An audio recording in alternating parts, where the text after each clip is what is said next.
I want you to try a little experiment with me right now. It takes zero effort. Okay. Just pay attention to what your brain is doing as I'm speaking this sentence. Mm-hmm. You aren't waiting for me to get to the end to figure out what the beginning meant. You're decoding it, left to right, in real time. It feels automatic. Totally automatic, yeah. But that's because our brains are built for it. Yeah. If you're trying to teach a computer to do that, that linear left-to-right flow is an absolute nightmare. It's the buffer problem, right? Historically, a computer, it acts like a nervous student. It wants to hear the entire sentence first. The whole thing. The whole thing, look at it, and then start figuring out the grammar. Exactly. It needs the full context. Yeah. If you interrupt a standard parser halfway through, it often has no idea what's going on. It's just waiting for the period. And that lag is a killer if you're trying to build, say, a real-time translator at the UN. Or even just a voice assistant that doesn't crash when you interrupt it. Which brings us to the research we're digging into today. We're looking at a paper called Incremental Combinatory Categorial Grammar and its Derivations. And this is a collaboration.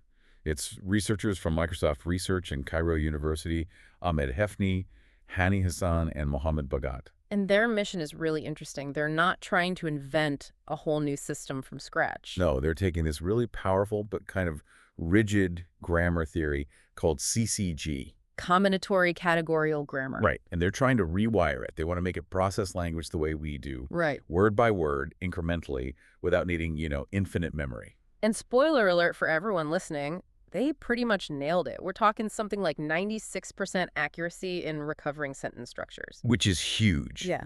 But to really get why that's a big deal, we have to talk about CCG itself. Because this is not the grammar you learned in school. No, not at all. High school grammar is all about labels. This is a noun, this is a verb. CCG is different. It's about functions. Think of words less like labels and more like Legos. Mm-hmm. Like Legos with very specific connectors. Right, I've seen the notation. It doesn't just say what a word is, it says what it's looking for. That is the key. Every word gets a category. Some are simple, like the cat, that's a noun phrase, or NP, a finished block. But the verbs are where it gets complex. That's where the magic happens. A simple verb, like ran. In a normal grammar tree, you just label it V. But in CCG, it's almost defined by its hunger for other words. That's a perfect way to put it. The word ran has a category that looks like S\NP. And that backslash is an instruction. It is. It points to the left. It's basically saying, I am potentially a sentence, an S, but I'm incomplete. I need a noun phrase, an NP to my life to finish me. So it's a conditional promise. Give me a subject on the left and I'll deliver a complete sentence. Precisely. And so when the word he, which is an NP, comes before ran, they just snap together.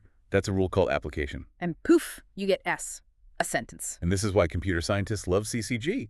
It's mathematically so precise. But here's the problem. Yeah. It's terrible at doing this strictly left to right. It's too rigid. Very rigid. And the classic example that breaks the whole system is a simple sentence like, he ran quickly. Okay, let's walk through that. So, he ran. We just said that's a complete sentence. Right. A computer reading left to right sees he, sees ran, snaps them together. Done. It marks the file as closed. Mm-hmm. But then a millisecond later, the word quickly shows up. Which is an adverb. Its entire job is to modify ran, but ran is already locked away in that finished sentence box. Exactly. So in standard CCG, the only way to handle this is for the computer to be clairvoyant.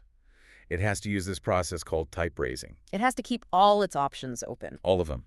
When it sees he at the start, it can't just think that's a noun. It has to think, well, this might be part of a bigger structure that is looking for a verb that might get modified by an adverb I haven't even heard yet. So it's constantly guessing about the future. That sounds computationally expensive. It creates a massive search space. It's what we call unbounded look ahead. And it just eats up memory. It makes real-time parsing impossible. So that's the core bottleneck. The system has to predict the future. And these researchers looked at that and said, there has to be a better way. We need new rules. And that's where incremental CCG or ICCG comes in.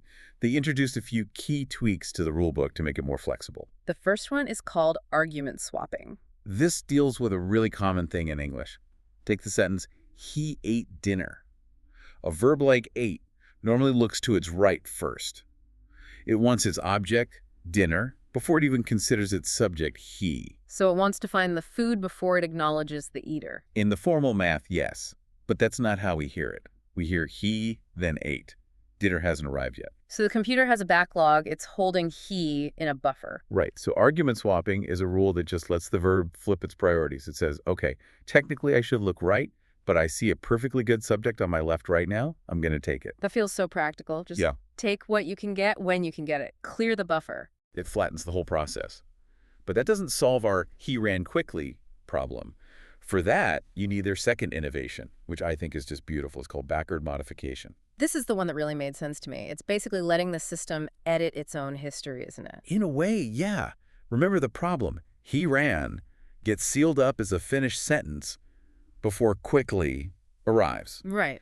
Backward modification is a special rule that gives that adverb quickly permission to go back and reopen that sealed box. So it can reach back in time? It reaches into that completed chunk, finds the head verb ran, and modifies it after the fact, retrospectively. It's like unzipping a file, adding a new bit of data, and zipping it back up again. Perfect analogy.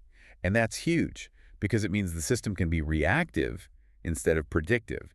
You don't have to guess that an adverb might be coming. You just move on, and if one shows up, you have a tool to handle it. That's how I listen. I build a mental model, and if you add a detail at the end, I just tack it on. I don't wait for you to finish talking. It's what they call cognitively plausible. But, human speech is messier than that. We don't just add things at the end. Sometimes we start a sentence and then pivot completely. The classic garden path sentences, where you think you know where it's going, and then it just hits a wall. Exactly. And that brings us to their third big idea, which handles the oops factor. They call it argument replacement. And the example they use is great. I met John's friend. Let's trace how a computer hears that. It hears, I met John. In that split second, what's the only logical conclusion? That John is the object. I met John. The dependency is met points to John. Case closed. But then the next sound arrives. John's friend. And the whole meaning flips. I didn't meet John at all. I met the friend. John is just a modifier. Right. In a rigid system, that's a fatal error. You'd have to scrap everything and start over. But in ICCG, they give the apostrophe a special command. It's like a redirect command, right? Yeah, it is. The notation is basically YROX. And it tells the parser, hey, I know you currently have a dependency link pointing to Y, which is John. Break that link and replace John with X, which is friend. So it treats the initial parse as a draft. It's okay to be wrong as long as you know how to fix it. And crucially, it has safeguards. They mark certain links with a little star to show they're safe and shouldn't be broken. What's an example of a safe link? Think about the manager's friend. The word the modifies manager. Even when we realize the sentence is about the friend, it's still the manager. That link is local. So the system knows not to touch that one. Exactly. It's flexible enough to pivot, but rigid enough not to just fall apart. Okay, so they have these clever new rules, but rules are useless without data to train on. And that was their other huge challenge. The data they needed didn't exist. There's a big database called CCG Bank, thousands of sentences from the Wall Street Journal, all parsed out. But those are static. They're the final product. Right.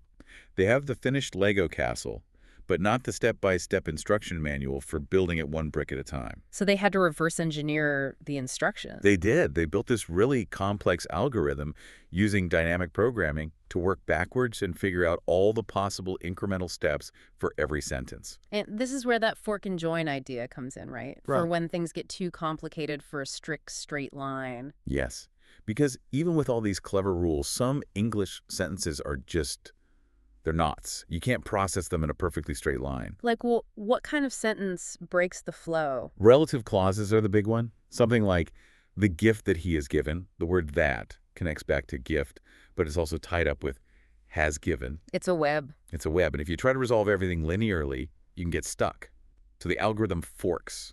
What does that mean, to fork? It basically opens up a little side project. The parser says, okay, I can't connect this new chunk that he has given to the main sentence yet. I'm going to build it over here on a side bench in temporary memory. So it solves that little puzzle in isolation first? Yes. And once it has a complete valid block, it joins it back to the main spine of the sentence. But they don't want it forking all the time, or you're back to the same memory problem. Exactly. So they built in a tiebreaker. If there were two ways to parse a sentence, the algorithm always chose the one with the fewest forks. Linearity is the goal. Forking is the emergency escape hatch. It's a pragmatic compromise. So they built the rules, they generated the data, and then they tested it. Let's talk about the results. The headline number is just over 96% F measure. Can you just refresh us on what F measure is? It's a balance of precision and recall. So of all the grammatical links it found, how many were right? And of all the right links that were actually there, how many did it find? And 96% is. That's really high. It is. It's comparable to the parsers that get to see the whole sentence first. So they got the speed and the efficiency of incremental parsing without really losing accuracy. There was another number that really stood out to me. The coverage. Yes. This really shows why fork and join was so important. When they ran the system in strict mode, absolutely no forking, pure linear processing, it could only handle about 80% of the sentences. So 1 out of every 5 sentences in the Wall Street Journal is too complex for a perfectly linear parse. Exactly. Which kind of matches our intuition. Language is mostly linear, but not always. When they allowed the system to fork, coverage jumped to about 95%. And that 15% jump is the difference between a cool academic project and something you could actually use. It's the difference between a toy and a tool.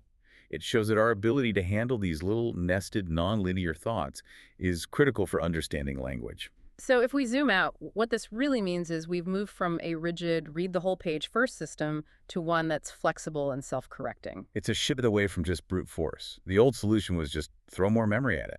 This paper proves you can be smarter about the architecture. You can model the process of listening, not just the final result. And the application seems so clear. A voice assistant that can actually hold a conversation, that can handle you pausing or correcting yourself. It needs a parser that understands time. Time is the hidden variable here, absolutely. Standard grammar is a static map. This is a journey. You know, there's one thing I keep coming back to. It's that argument replacement rule, the oops fix. It kind of suggests that misunderstanding isn't a failure. That's a really sharp point. In the old way of thinking, if the computer guesses John is the object and it's wrong, that's a bug.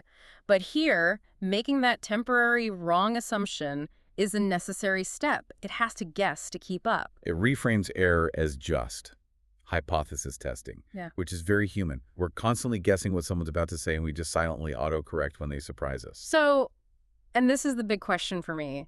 If we're building machines that do this, that build a worldview, realize it's flawed, and then rewrite their own history in real time, are we getting closer to a machine that actually experiences a conversation instead of just computing it? It certainly suggests that understanding isn't a final destination you arrive at. It's the flow itself. It's the dynamic process of maintaining a mental model. And this paper, it gives us a mathematical framework for that flow. Something to think about the next time you correct yourself mid-sentence. You're not just being messy, you're performing complex, incremental derivation. And you just have to hope your listener has a good backward modification rule installed to keep up. Let's hope so. Thanks for breaking down the mechanics of meaning with me. Always a pleasure. Catch you on the next Deep Dive.